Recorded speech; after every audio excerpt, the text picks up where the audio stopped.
Que Dios nos bendiga, hermanos. Que la paz de Dios sea con todos y cada uno de nosotros para este día. El día de hoy le voy a poner pausa al estudio del fruto del Espíritu. Y lo dejamos, si Dios lo permite, para la siguiente semana. Vamos a la carta a los romanos, mis hermanos.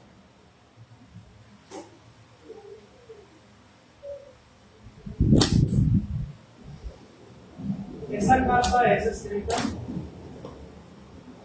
a las iglesias de Cristo que están en Roma. Tarea: ¿cuántas iglesias de Cristo hay en Roma? Se va a leer, se va a dar cuenta que había más de una. ¿Cuántas eran? El capítulo 1 y versículo 6, 5 y 5. Y porque recibimos la gracia y el apostolado para la obediencia a la fe en todas las naciones, por amor de su nombre, entre las cuales estáis también vosotros, menciona ahí, llamados a ser de Jesucristo. Así que la obediencia de Dios es para todas las naciones. El deseo de Dios es que toda la gente obedezca la verdad y conozca la verdad para que se salve. Pero también menciona ahí, llamados a ser propiedad de Jesucristo. Bueno, esto es interesante, hermanos, porque en la carta a los Colosenses, capítulo 1, versículo 15 al versículo 18, ya se nos dijo que Cristo es el primogénito de los muertos. Y la razón de que es el primogénito es porque Él es el creador de todas las cosas. Y se especificó claramente en Colosenses 1 que todo fue creado por medio de Él y para Él. A ver, si ya somos de Cristo, entonces ¿por qué dice que hemos sido llamados a ser de Jesucristo? Y no éramos ya desde el momento que fuimos creados. Bueno, sí, en un sentido literal, le pertenecemos a Él, somos su propiedad, de su propiedad. Pero todavía falta esa entrega voluntaria. Todavía falta que yo decida no ser rebelde.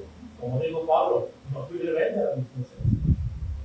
O como dijo también allá en Hechos 13, a aquellos hombres que blasfemaban en contra de la voluntad del Señor, diciendo: vosotros resistís siempre al Espíritu Santo. En ese contexto está diciendo eso. Y luego dice el versículo 7: a todos los que estáis en Roma, llamados a ser santos. Hemos sido llamados a entregarle nuestra vida voluntariamente a Cristo. Hemos sido llamados a la santidad. Y luego menciona también gracia y paz a vosotros, de Dios nuestro Padre y del Señor Jesucristo. Así que esto es, hermanos, no solamente para todos los que están en Roma, sino que Pablo incluye esto a los que están en Roma. Entonces quise hacer énfasis en el versículo 5, que esto es para todas las naciones por amor de su nombre. Esto pues para que entendamos que lo que Pablo escribe aquí son principios bíblicos que aplican a todos los cristianos en todo lugar, incluyéndonos a nosotros aquí, ahora mismo.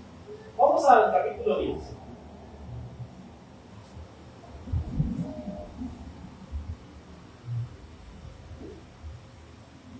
Voy a aprovechar que no hay visitantes, que todos somos miembros de la Iglesia del Señor para este tema. Romanos, capítulo 10.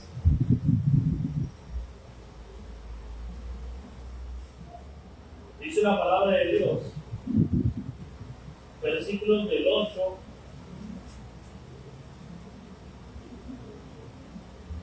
al 15. Más que dice: cerca de ti está la palabra, en tu boca y en tu corazón. Este pasaje es tomado, hermanos, de Deuteronomio 30:14. Algo que no escribió Pablo aquí, pero que sí está escrito allá en Deuteronomio es: más que dice, cerca de ti está la palabra, en tu boca y en tu corazón, para que la cumplas. Y recuerden, pues lo que acabamos de leer en el capítulo 1, que eso es para la obediencia a Dios en todas las naciones, queda implícito, ¿cierto? No solamente por inferencia, en base a lo que Pablo está citando del Antiguo Testamento, sino que pasa el contexto de Romanos 1:5. Eso es no solamente para que lo amemos, no solamente para que lo creamos de corazón, sino para que lo llevemos a la acción. De hecho, ya me ha dicho el apóstol Pablo en alguna otra ocasión, si alguno se encuentra objeto espiritual, reconozca que lo que os escribo no dice son enseñanzas, no dice solamente ser dignos de Dios, sino que son mandamientos del Señor. Entonces, dice la palabra de Dios, esta es la palabra de fe, que si confesares con tu boca que Jesús es el Señor. Por cierto, hermanos, esa palabra Señor es muy interesante. Tanto en el griego y en la cultura romana, como su origen en el hebreo, que es de donde es tomada. La palabra Señor en hebreo es la palabra para, a veces, Elohim, que se traduce como Señor, pero también muchas veces se traduce directamente de la palabra Jehová. Y ya sea que se utilice la palabra Elohim en hebreo o la palabra Kyrios en griego, siempre esa palabra es plural. Elohim en hebreo, Señor, se traduce singular, pero siempre es plural. ¿Entendemos por qué? Está hablando de la deidad, está hablando de la divinidad, está hablando de Dios como un solo Dios, no como los politeístas que creían en muchos dioses. Pero al mismo tiempo esa palabra siempre es plural. Entonces, la palabra de fe que predicamos es que si confesares con tu boca que Jesús es el Señor. Esa palabra para los romanos era el soberano, el que gobierna sobre todo y sobre todos, el que está por encima de todo. Usted sabe algo similar a nuestro país, donde está un gobernante municipal, luego uno estatal y uno a nivel nacional. Va esa escalerita. Bueno, en nuestro país, la presidenta que tenemos actualmente sería el gobernante que está por encima de todos, ¿cierto? Bueno, en aquel entonces estaba el César, y ese estaba por encima de todos, todos le rendían cuentas a él. Y ese era el soberano, el que estaba por encima de todo. Y aquí, hermanos, está hablando que tenemos que confesar que Jesús es nuestro soberano. Es decir, que Él es la autoridad máxima de nuestra vida. Usted recordará, por ejemplo, en el libro de Hechos, capítulo 4, capítulo 5, cómo es que posteriormente a la curación de aquel cojo de nacimiento, los ancianos y los gobernantes preguntaron a Pedro y a Juan, ¿en qué nombre o en qué autoridad habéis hecho vosotros esto? ¿Se puede respondió Pedro? En el nombre de Jesús, en la autoridad de Jesús. Ellos esperaban de quién, Juan, Alejandro, alguno de los ancianos, tal vez el sumo sacerdote. ¿Quién? ¿Quién te autorizó? Jesús. Y dice que les azotaron, los habían encarcelado, los azotaron, y Pedro igual, les dijeron, usted si es justo delante de Dios, obedecer a vosotros, a los hombres, antes que a Dios. Y sabiendo, predicaban inmediatamente la palabra del Señor. Y a los hombres. De donde entendemos también que Jesucristo es Dios. Hay varias maneras de llegar a la conclusión de que Jesucristo es Dios. Una, porque hay alguna afirmación directa al respecto. O dos, porque hay una inferencia necesaria. Primero dijeron en el nombre de Jesús. Y luego dijeron es necesario obedecer a Dios antes que a nosotros. ¿Cuál es la implicación lógica? Que Jesús es Dios.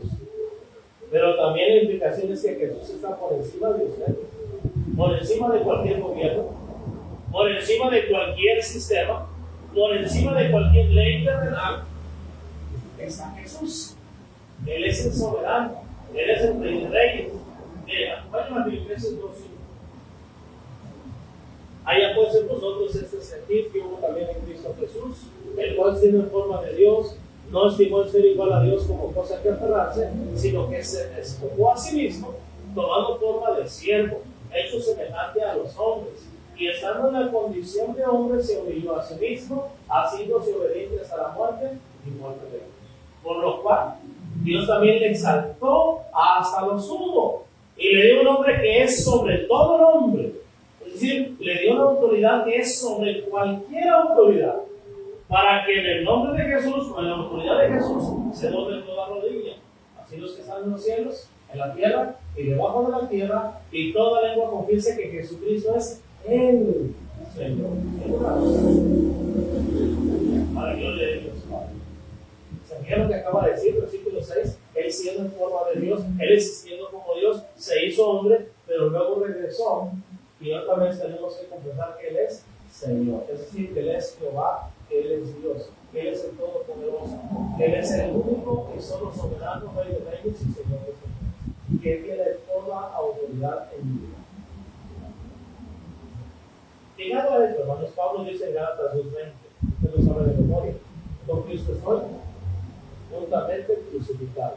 Y ya no vivo yo, mas vive Cristo en mí.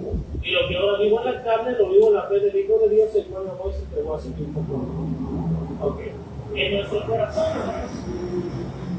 vamos a tratar de ilustrarlo aquí. En nuestro corazón, más o menos.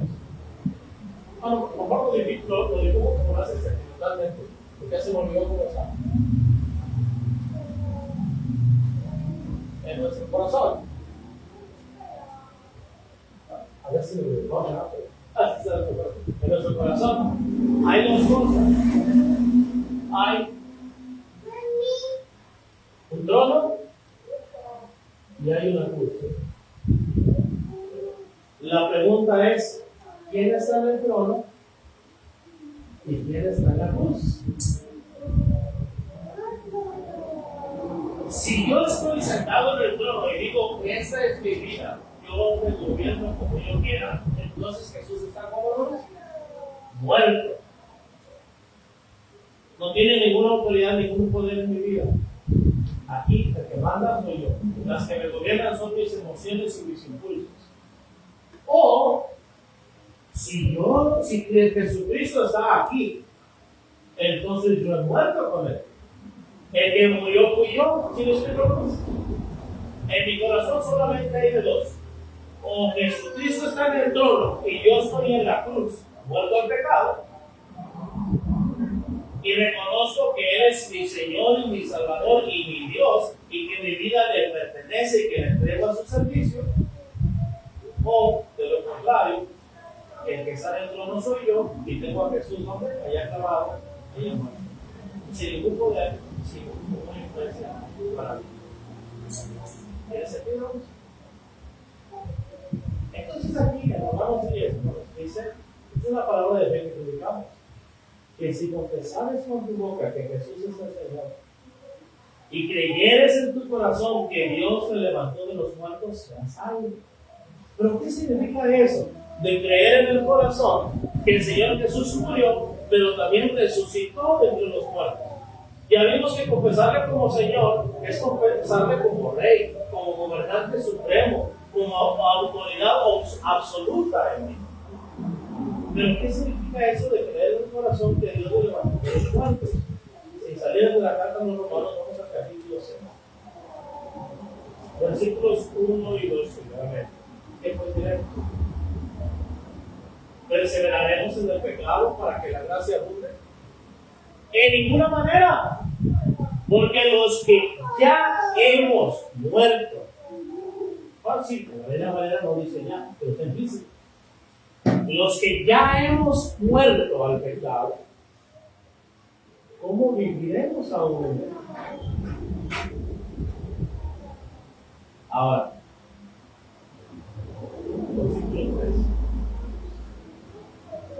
vos sabéis que todos los que hemos sido bautizados en Cristo, hemos sido bautizados en su muerte, porque somos sepultados juntamente con Él para muerte por el bautismo. Es decir, en el momento en que somos bautizados. Porque somos sepultados juntamente con Él para muerte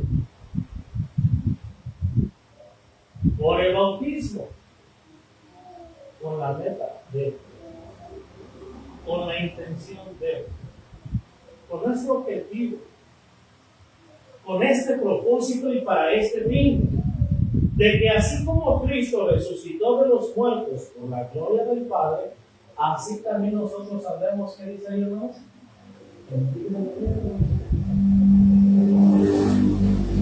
yo tengo que confesar que Jesús es el Señor, pero también tengo que creer en el corazón que Dios le resucitó de los muertos. Si realmente yo le confieso como Señor y realmente creo que Dios resucitó de los muertos, entonces yo voy a vivir conforme a esa proclamación. Primeramente, voy a ser bautizado en Cristo para perdón de los pecados, pero lo voy a hacer por una intención: morir al pecado y salir para estar en ¿qué? En vida. ¿Sigue diciendo? Por la explicación. Ahí está el objetivo central de lo que viene diciendo Pablo. Si fuimos plantados, es condicional, juntamente con Él en la semejanza de su muerte, así también lo seremos a la resurrección. Tenemos una esperanza viva, pues. Sabiendo esto, recuerden, si fuimos plantados juntamente con Él en la semejanza de su muerte, si realmente fuimos bautizados para morir al pecado, para dar en vida nueva, si sabiendo esto, que nuestro viejo hombre fue crucificado juntamente con Él. Por lo tanto, yo no puedo ver como la vida. Porque ese yo ya quedó muerto, ya quedó sepultado. Alguien nuevo habita en este cuerpo. Somos una nueva creación. Eso implica que yo ya no me dejo gobernar por mis impulsos. Ya no me dejo gobernar por mis sentimientos, por mis emociones. Ahora mi vida le pertenece a, se la he entregado. Por eso fui bautizado. Y luego sigue diciendo, sabiendo esto, que nuestro viejo hombre fue crucificado juntamente con Él, para que el cuerpo del pecado sea destruido. Yo tengo que destruir todo aquel hombre. Ese ser tiene que desaparecer. Tiene que morir definitivamente. Para que el cuerpo del pecado sea destruido, a fin de que no sirváis más al pecado. Es decir, cambié de amo, cambié de Señor. ¿Recuerda? Para que seáis de quién? De Jesucristo. Antes mi amo era la pornografía, la fornicación, el adulterio, las drogas, el alcohol, el chisme, la mentira. Mi vida me pertenecía, yo se la había entregado, me deleitaba en hacerlo. Era mi placer, estaba esperando. Ahora voy a recibir mi chequecito para los chabonas. ¿Cuándo para irlo pasado allá en aquella zona?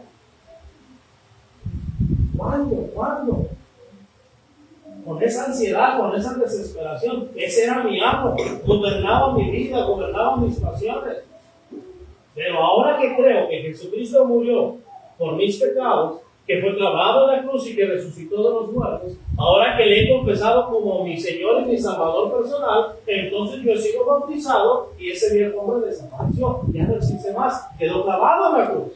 Antes yo estaba sentado en el trono y Jesucristo estaba muerto. Ahora es al revés, Jesucristo está en el trono y yo morí. Cambié de amo. Que va teniendo sentido lo que significa en Romanos 10 confesar al Señor. Nada que ver con el pensamiento sectario donde nada más creo que Jesús es mi Señor y Salvador personal. No. no es una forma de palabras mágicas con las cuales las personas supuestamente reciben a Jesús en el corazón. Hay un proceso. Por eso leemos capítulo 1, capítulo 6 y otros pasajes, porque el texto se entiende según tu corazón. La suma de tu palabra es verdad. Sigue diciendo versículo 100. Porque el que ha muerto ha sido justificado del pecado. Es decir, quedó liberado. Se pagó un precio, entonces ya no pertenece al amo anterior, porque ya fue vendido, ya fue comprado, ya se pagó el precio, ya se selló ese recibo de compraventa, entonces ahora pertenece a alguien más. Y si morimos con Cristo, creemos que también viviremos con Él, sabiendo que Cristo, habiendo resucitado de los muertos, ya no muere. Fíjese bien cómo Pablo en el capítulo 6 prepara el terreno para el capítulo 10. Sabiendo esto, que Cristo, habiendo resucitado de los muertos, ¿qué dice? No muere. La muerte no se enseñorea más de Él. ¿Cómo es que una persona es salva? Si confiesa que Jesucristo resucitó de los muertos, siempre y cuando crea de todo su corazón que resucitó de los muertos. Porque con el corazón se cree para justicia, pero con la boca se confiesa para salvación.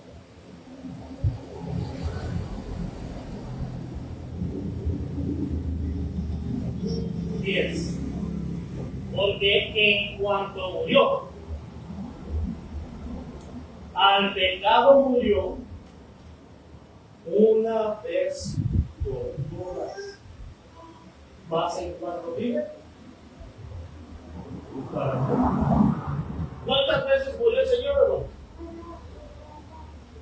Hablando de esto mismo, el escritor lo explica en Hebreos 9:27, y de la manera que está establecido para los hombres, que mueran una sola vez, y después de eso, el juicio. Está hablando que esa es la ley en la cual Cristo murió. ¿Cuántas veces murió? De la manera que está establecido para los hombres, una sola vez.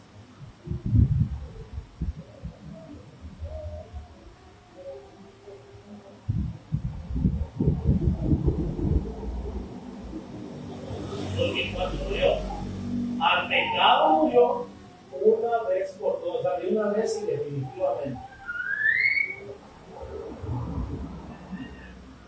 Mas en cuanto vive, Dios vive. Fíjate cómo tiene todo que ver Gálatas 2:20 con Cristo usted juntamente crucificado, y ya no vivo yo. Pero aquí estoy, en la cruz. Mis pasiones, mi lascivia, mi mentalidad rota, ¿qué se quedó? Con Cristo estoy juntamente crucificado y ya no vivo yo, mas vive Cristo en mí.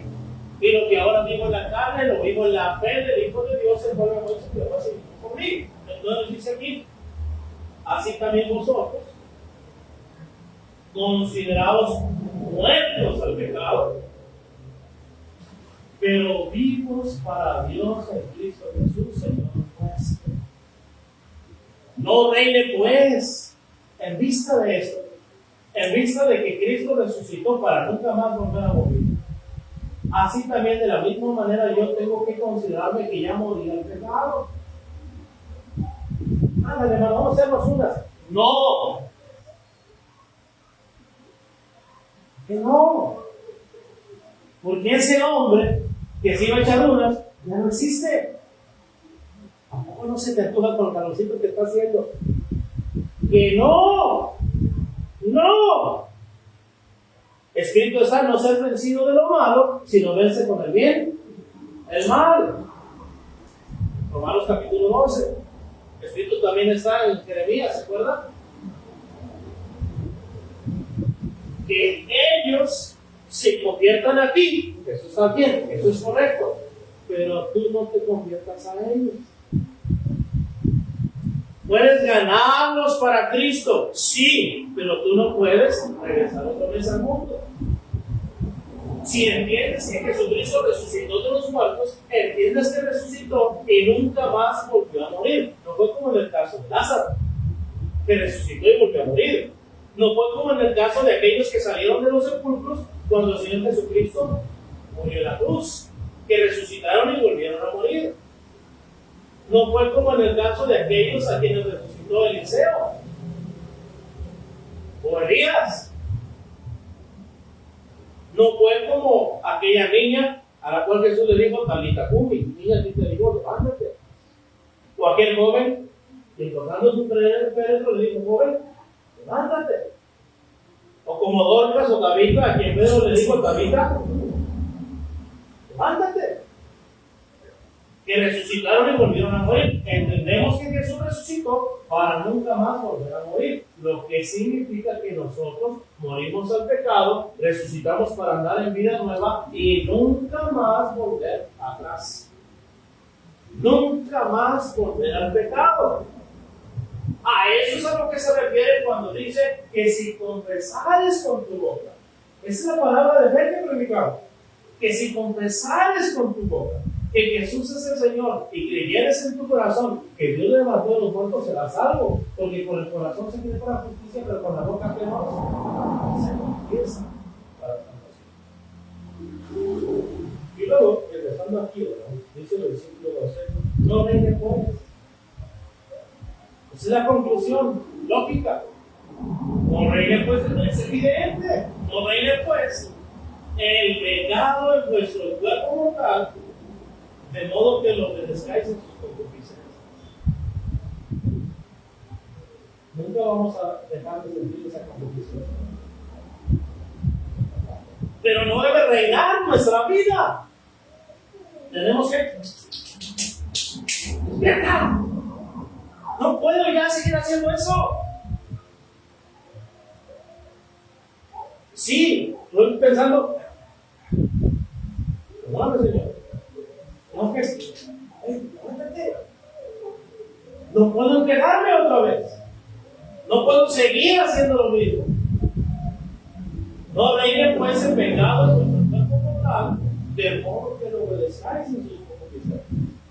Ni tampoco presentéis vuestros miembros al pecado como miembros, como instrumentos de iniquidad, sino presentaos vosotros mismos a Dios como vivos entre los muertos y vuestros miembros a Dios como instrumentos de justicia. Porque el pecado no se enseñoreará de nosotros, porque no estás bajo la ley, sino bajo la gracia. Porque hay un don divino, la salvación, el perdón de pecados, la reconciliación, la vida eterna y la recompensa final. Por esa razón, por ese motivo, no reinará el pecado, ni el violento, ni el igual. Regresando ahí al capítulo 10.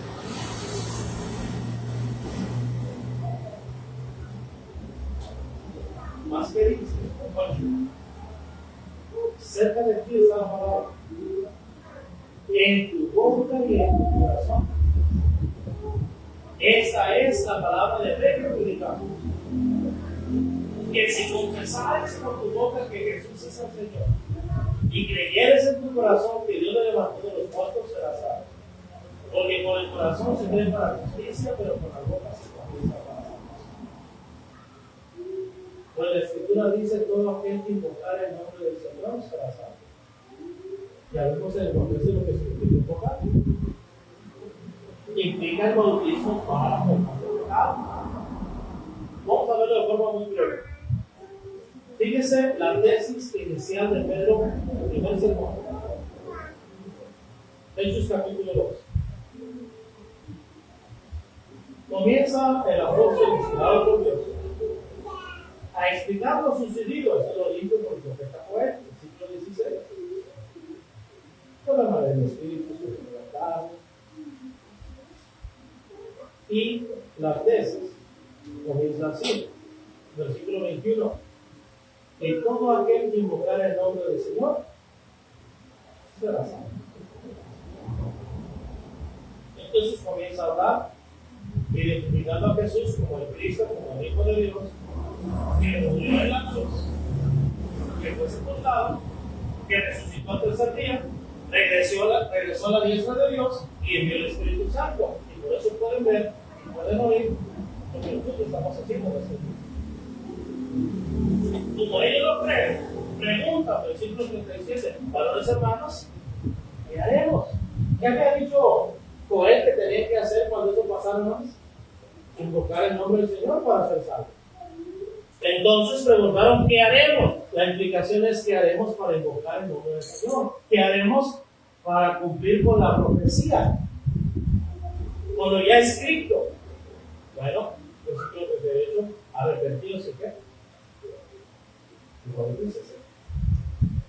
¿Quieren invocar el nombre del Señor para ser salvos? Arrepiéntanse y bautícense cada uno de nosotros en el nombre de Jesucristo para recibir el perdón de los pecados y adicionalmente recibirán también el regalo del Espíritu Santo o al Espíritu Santo como regalo. En Hechos 22:16 se vuelve a tratar ese mismo precedente.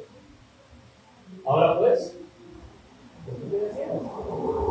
levántate y bautízate y lava tus pecados invocando al Señor. Ese es el bautismo donde se invoca el nombre del Señor. Entonces aquí en Romanos 10 dice, pues la Escritura dice, todo aquel que invocar el nombre del Señor será salvo.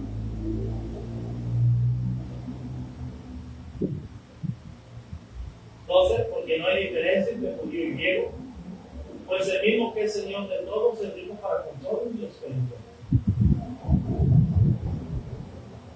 Porque todo aquel que invocar el nombre del Señor será salvo. Marcos 16. Y les dijo, id y predicar el Evangelio, la muerte, sepultura y resurrección de Cristo. Y como es en el bautismo, una persona muere con él, que se sepultará con él y resucitará con él. Eso es el Evangelio, eso es lo que van a predicar. Hechos 8:35. Entonces Felipe, abriendo su boca y comenzando desde esta escritura, le anunció el Evangelio de Jesús.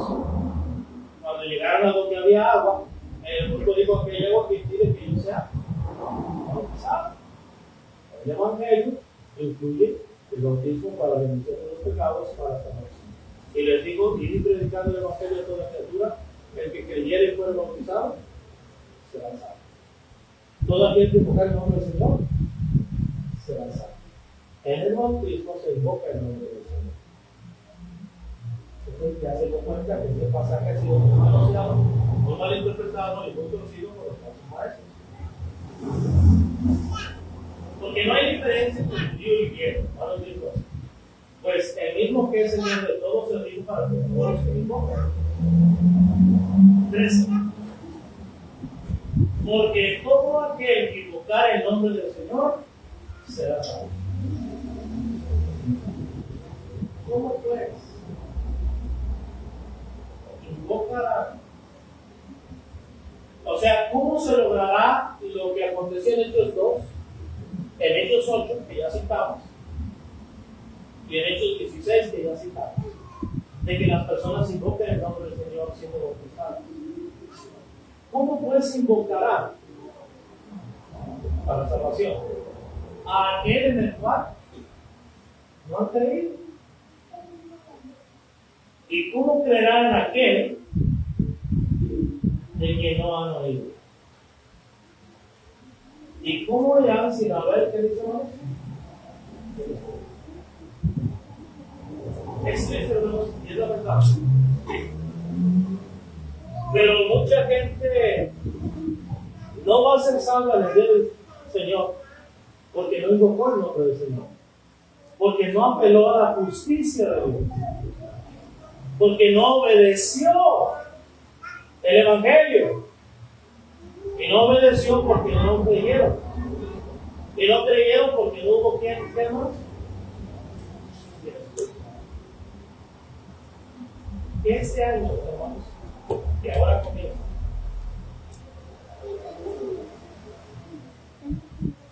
nosotros seamos de los que predican para que la gente se invoque el nombre de Dios, para que la gente sea salva. Ahora, fíjense también que Martín ahí. ¿Y cómo predicarán si quemas? No. ¿Y cómo predicarán? O sea, si hay gente que va a predicar, que tiene esa voluntad, ese deseo y esa capacidad o esa habilidad, ese talento, pues. Pero ¿cómo predicarán? ¿Qué dice? Si no tienen. Es decir, ¿cómo van a predicar si están ocupados haciendo algo más? A eso se refiere. Vamos al libro de Mateo, capítulo 10. Solamente para sentar el precedente de que Jesucristo es quien viene.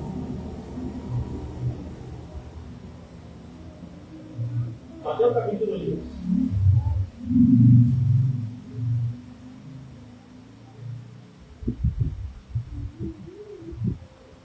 Versículo 5, primeramente, a estos dos envió Jesús y les dio instrucción. Versículo 16, he aquí yo los envío. Ahora capítulo 21, versículo 18.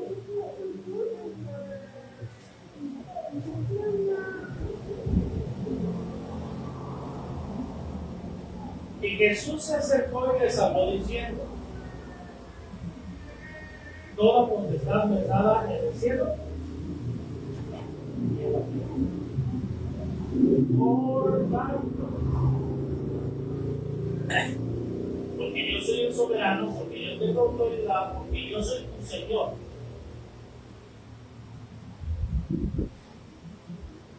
Y hacer discípulos a todas las naciones, bautizándolos en el nombre del Padre y del Hijo y del Espíritu Santo, enseñándoles que guarden todas las cosas que os he mandado. Y aquí yo estoy con vosotros todos los días. Entonces Jesús es el que envía. Ahora, pero al mismo tiempo, si Jesús se dedicó a ese ministerio, ¿cómo lo hizo? ¿Cómo fue que lo hizo? Acompáñame a Lucas 8.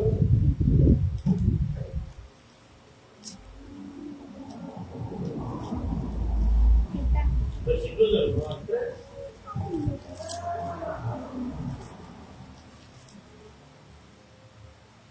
Aconteció, después que Jesús iba por todas las ciudades y aldeas, predicando y anunciando el evangelio del reino de Dios. Fíjense bien qué hacía. Iba por dónde?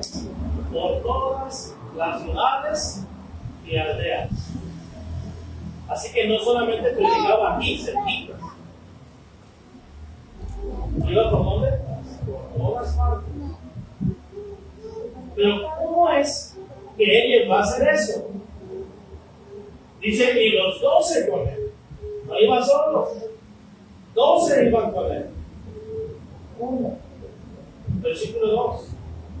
Y algunas mujeres que habían ido sanadas de espíritus malos y de enfermedades, María, que se llamaba Magdalena, de la que habían salido 7 demonios, Juana, mujer de Chuza, intendente de oro, y Susana, y otras muchas que le servían.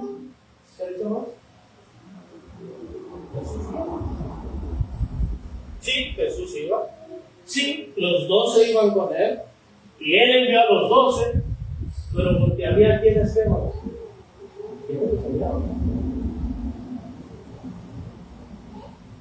No estaban haciendo nada más.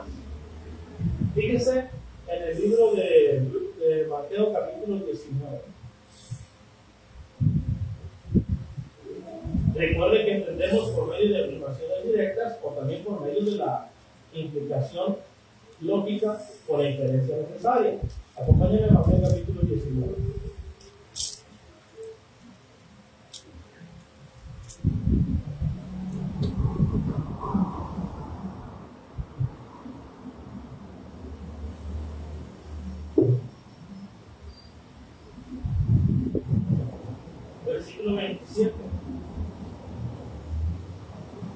Entonces, respondiendo Pedro le dijo: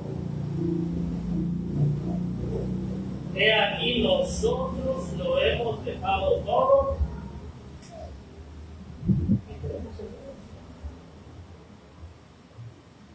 ¿Por qué Jesús envió a los 12?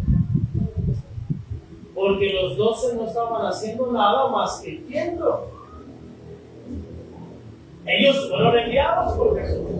Y fueron enviados por Jesús porque había mujeres quienes dijeron: Jesús fue tus discípulos, hagan lo que tienen que hacer.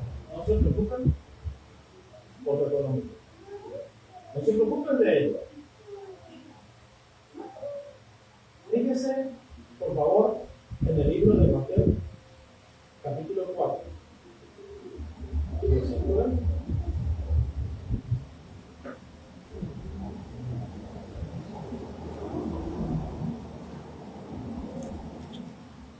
En el versículo 19, y les dijo: venid en pos de mí, y los haré pescadores de hombres, es decir, los enviaré a pescar, a ganar, a buscar al perdido, a buscar y a salvar lo que se había perdido. Ellos entonces, dejando al instante las redes, siguieron. ¿Dejando qué? Al instante las redes, o sea, dejando al instante su fuente de ingreso, dejando al instante su patrimonio.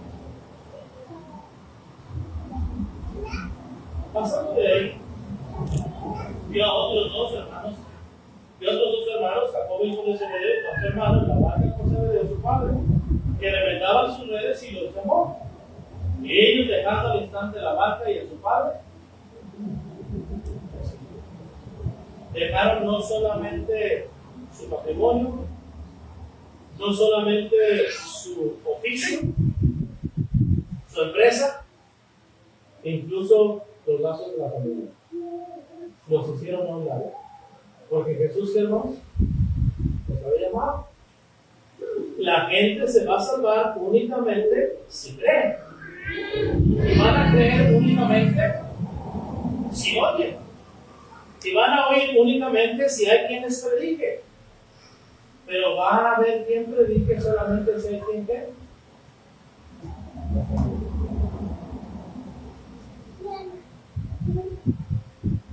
Vamos a ver, hermanos. Entonces enfatiza en Mateo, Marcos y Lucas.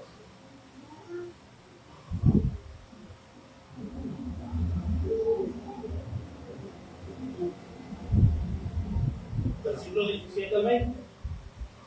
Y les dijo Jesús: venid en pos de mí, y haré que seáis pescadores de hombres. Y dejando luego sus redes, le siguieron. Pasando de ahí un poco más adelante, vio a Jacobo hijo de Zebedeo y a Juan su hermano, también ellos en la barca que rementaban las redes. Ahora, ¿por qué estaban remendando las redes?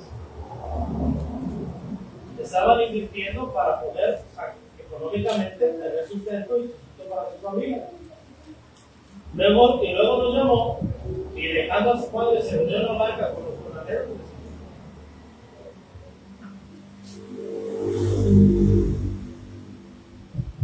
así podemos seguir en Lucas. Si usted acompaña al libro de Lucas, creo que es el capítulo 5.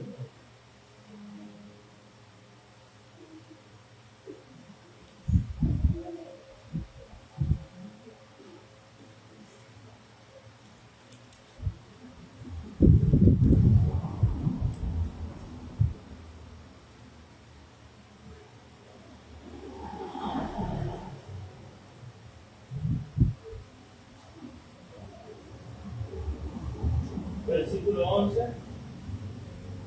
Y cuando trajeron a tierra las barcas,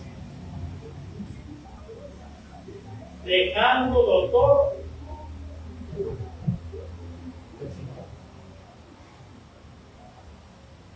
ahora vamos al Nuevo Testamento.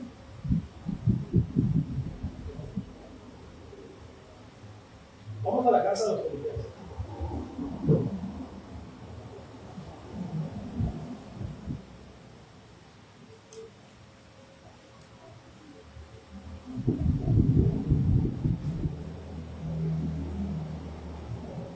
Dice la palabra de los Corintios así, Filipenses capítulo 4, versículo 10. En gran manera me gocé en el Señor. ¿Cuál es la implicación? Si dice en gran manera me gocé, ¿y antes qué más? ¿Estaba con tristeza? Tal vez ansioso, con estrés. Pero ahora que dice, una razón para gozar. En el Señor, de que ya al fin habéis revivido vuestro cuidado de mí. Es decir, me habían dejado solos, me habían dejado desamparados. No tuvieron cuidado de mí. Me abandonaron. De lo cual también estabais solícitos, pero faltaba la oportunidad. Bueno, en el caso específico de la iglesia de Filipos, no fue porque ellos planearon olvidarse de Pablo, sino que no se dio la oportunidad. Hubo circunstancias ajenas a ellos que hicieron que Pablo se sintiera desprotegido de ellos. Dice Pablo, no lo digo porque tengo escasez, pues he aprendido a facultarme cualquiera que sea mi situación. ¿Cuál es la implicación ahora? No lo digo porque tenga escasez, pero he aprendido a facultarme. ¿Cuál es la implicación? Que sí tenía que escasez. Claro, eso no produce en mí resentimiento, es lo que está diciendo Pablo. Eso no produce en mí menos amor, menos entrega, menos pasión. He aprendido a contentarme. Fíjese, he aprendido. ¿Cuál es la implicación? No lo planeé. No me quedó de otra. Me tuve que amoldar, me tuve que ajustar. No era eso lo planeado. Pero lo hice, ¿cierto? Servir humildemente, sé tener abundancia, en todo y por todo estoy enseñado, así para estar saciado, como para tener hambre, así para tener abundancia, como para padecer necesidad. Hay como no queriendo una cachetada como el blanco, ¿verdad? Todo lo puedo en Cristo que me fortalece. O sea, yo sé que ustedes no pudieron, pero como quiere el Señor, porque dejamos solo. Sin embargo, creo que lo memorice bien, ¿no? En la práctica, pero primeramente en la mente y en el corazón. Bien insiste. Ahora, ¿se acuerdan lo que dice Santiago? Y el que sabe hacer lo bueno y no lo hace, ¿qué más? Le es pecado. Bien insiste. ¿En qué? En participar conmigo en mi tribulación. Es decir, en que me vieron batallando y decidieron, no estás sola, no estás sola. Sin embargo, bien insistes en participar conmigo en mi tribulación. Y sabéis también vosotros, oh filipenses, que al principio de la predicación del Evangelio, cuando partí de Macedonia, ninguna iglesia participó conmigo en razón de la vida civil, sino nosotros solos. Es decir, todo mi cuidado quedó en sus manos. Pues aún a Tesalónica me enviasteis una y otra vez para mis necesidades. Ustedes sabían que yo tenía necesidades y ¿qué hicieron? Me enviaron para suplir todas y cada una de ellas. No es que busque la vida, sino que busco, y subrayen en su mente y en su corazón, busco fruto que abunde en nuestra cuenta. ¿Se acuerdan lo que había enseñado el Señor Jesús en su ministerio terrenal en Mateo capítulo 6? ¿Haceos tesoros dónde? En los cielos, no en la tierra, donde ladrones dominan y hurtan, y donde la polilla corroe, ¿verdad? Bueno, dice ahí, no es que busque dádiva, sino que busco fruto que abunde en nuestra cuenta. Pero todo Esa palabra nos enseña mucho. Todo lo recibido. Lo que está diciendo es que ellos no fueron austeros, no fueron tacaños, no fueron más que generosos. Todo lo he recibido y tengo abundancia, estoy lleno, habiendo recibido de tu Afrodito lo que enviaste. ¿Qué fue lo que enviaron? Dinero, especie, ganado, semilla, ¿qué? Fruto que abunda en vuestra fe.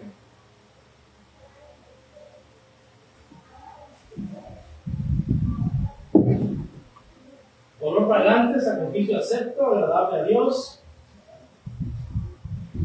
Y Dios puede suplirá todo lo que os falta conforme a sus riquezas, en gloria y en a Dios y Padre nuestro, sea gloria por los siglos de los siglos. Amén. Y se da esta lección, hermanos, en vista de que somos solamente la iglesia local. No tenemos visitantes porque luego a veces los visitantes han ido de congregación en congregación y iglesia en iglesia y dicen, no tiene que ser más, solamente tiene que ser. No es una enseñanza bíblica, pero a veces la gente lo interpreta, a veces la gente lo mantiene. Pero hermanos, sí, eso es lo que nosotros se dice. Cerca de ti está la palabra, en tu boca y en tu corazón. Esta es la palabra de ley que predicamos. Número 1, que si confesares con tu boca que Jesús es el Señor y creyeres en tu corazón que Dios le levantó de los muertos, serás salvo, porque con el corazón se cree para la justicia, pero con la boca se confiesa para la salvación. Pero la Escritura dice: todo aquel que no creyere no será avergonzado. 13, porque todo aquel que invocar el nombre del Señor será salvo. ¿Esa es toda la palabra de Dios que predicamos? No, dice Pablo además. ¿Cómo pues invocarán? Es decir, ¿cómo se bautizarán para perdón de pecados? ¿Cómo se bautizarán para salvación? ¿Y cómo van a invocar a aquel en el cual no han creído? ¿Y cómo creerán de aquel que no han oído? ¿Y cómo irán sin haber quien les predique? ¿Y cómo predicarán si no hay quien les predique? Si no son enviados, si están desamparados. Ahí, hermanos, se nos está diciendo que la gente se va a salvar por no la predicación de la palabra. Pero para que se predique la palabra se necesita que haya quien los envíe. ¿Y cómo predicarán si no fueron enviados? Como está escrito, cuán hermosos son los pies de los que anuncian la paz, de los que anuncian buenas nuevas. No quiero extender mucho en el tiempo más. A mí me llama la atención la iglesia de Cristo en Antioquía. En Jerusalén envían a Bernabé. Bernabé va a buscar a Saulo